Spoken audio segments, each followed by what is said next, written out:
J'ai d'abord été très surprise parce que je ne pensais pas qu'elles étaient... Enfin, Geneviève, avec son nom, elle est tout de même un peu connue, mais Germaine Tillion, elle n'était connue que dans les milieux de la résistance ou des scientifiques, ethnologues ou anthropologues.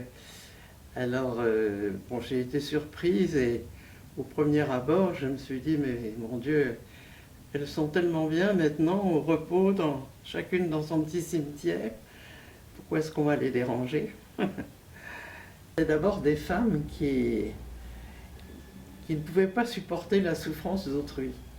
Elles étaient immédiatement prises d'une compassion qui ne demandait qu'à se développer dans l'action. Et, et ceci immédiatement. Donc c'était quand même non seulement dans leur nature profonde, mais aussi, c'était aussi la manière dont elles avaient été élevées. Parce que chez les De Gaulle, on prenait le plus grand soin d'autrui, quel qu'il soit. Et chez Germaine, c'était une espèce de goût, on peut dire même d'amour de l'humanité. Elle était passionnée par les sociétés, par l'humanité, et avec un désir profond que tous ces gens soient le plus heureux possible, ça c'est certain. Et je crois que c'était chez elle très instinctif. Et puis, elles avaient au fond chacune, c'était des femmes de talent quand même. Quand Geneviève parlait publiquement, elle parlait avec une aisance, une profondeur de pensée, d'ailleurs sans jamais écrire, tout ça lui venait. Et on était tous en admiration.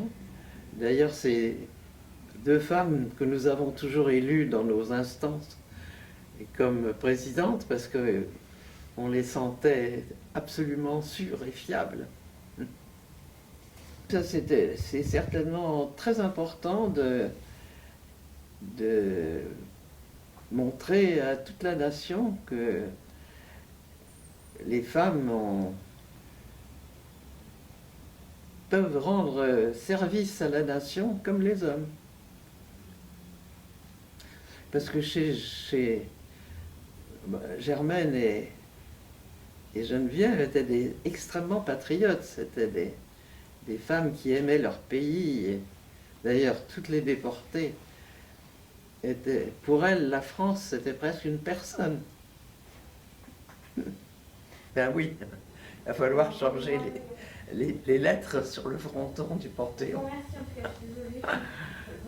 Nous sommes chez Germaine Tillion et justement par hasard, nous sommes toutes les trois là. Je ne sais pas ce qui nous a réunis, mais ça arrivait très souvent, il faut bien dire. On avait un très grand plaisir à se voir. D'ailleurs, il faut dire que nous avons aussi beaucoup travaillé ensemble après notre retour, parce que chaque fois que les droits de l'homme étaient menacés, nous étions là, prêts à aider de toutes nos forces. On avait forcément un peu peur, mais on était tellement contents de faire quelque chose, si vous saviez. Et ce qu'il y a eu d'assez terrible pour moi, c'est que ils m'ont d'ailleurs, c'était le matin, et ils ne m'ont pas du tout interrogé de la journée, mais quand ils m'ont conduit à la prison de la Santé le soir, quand on entre dans une prison, on vous prend votre compte, votre argent si vous en avez, et puis vous signez une décharge. Et voilà que, à mon horreur, j'ai vu que la signature juste avant la mienne était celle de mon père. Et je me suis dit, eh bien, s'il est arrêté, c'est certainement de ma faute.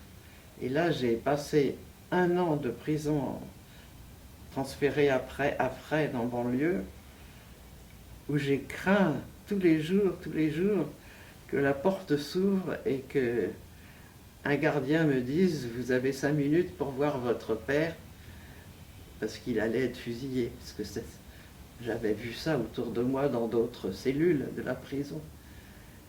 Et finalement, mon père a été bien sûr déporté, mais il est rentré vivant.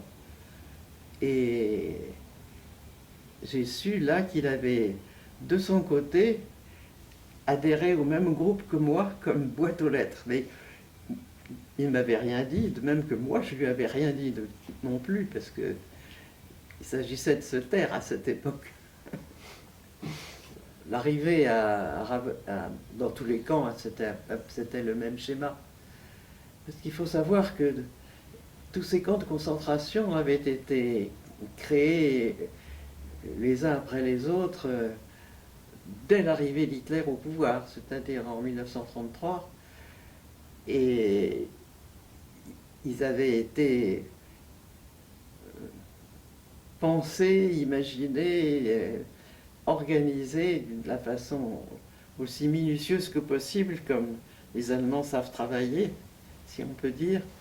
C'était partout pareil, c'est-à-dire qu'au moment où on arrivait, on était immédiatement accueillis par des gardiens qui se mettaient à hurler, ils avaient, à Ravensbrück, ils ont eu tout de suite des chiens et ils lançaient les chiens sur les femmes qui arrivaient. On nous faisait sauter des wagons et on entrait dans ce camp et nous c'était en fin de journée, donc il commençait à faire sombre et on est resté planté devant la barrière du camp qui se présentait d'ailleurs comme une barrière de passage à niveau français. Et alors quand on a vu défiler les femmes 5 par 5 avec des galoches de bois et des visages ravagés, elles étaient courbées, elles n'avaient plus de regard, c'était quelque chose d'effrayant et nous avons senti immédiatement que nous entrions dans une zone littéralement mortelle. Si vous voulez, on avait un régime d'après lequel on manquait un peu de tout, c'est-à-dire dans lequel on déclinait peu à peu. C'est-à-dire le réveil sonnait à 3h30 du matin, donc on manquait de sommeil. Il y avait cet appel qui durait de 1 à 2 heures chaque matin, dans le froid, dans la pluie, dans la neige, et qui était usant. Ensuite, on avait une nourriture insuffisante, des vêtements pas assez chauds. Tous les phénomènes de la vie, si vous voulez, étaient diminués de telle sorte que peu à peu, on allait vers les maladies et la mort. C'était ce qu'ils cherchaient. Comme vous voyez, les crimes commis sont difficiles à imaginer et beaucoup de gens ne le croient pas. Ça a été quand même une découverte pour le monde entier qu'un peuple ancien qui avait la même civilisation que nous, tout entier, se démarque de ce qu'on nous a toujours appris, de ce qu'on appelle la civilisation, pour tomber dans des abîmes effroyables.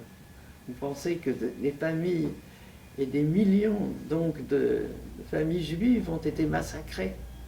C'est à peine croyable. Donc, il faut quand même que les gens sachent que un vieux peuple civilisé est capable de perdre la tête. Enfin, c'est effrayant. Il y a un travail de connaissance à faire, il n'y a pas de doute.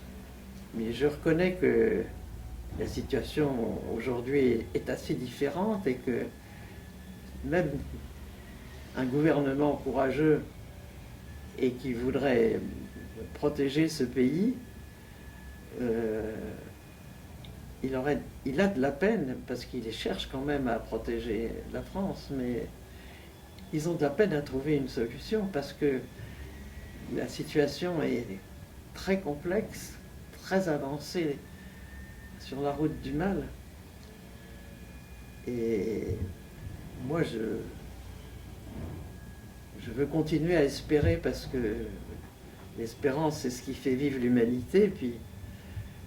Mais je suis très profondément inquiète, c'est certain.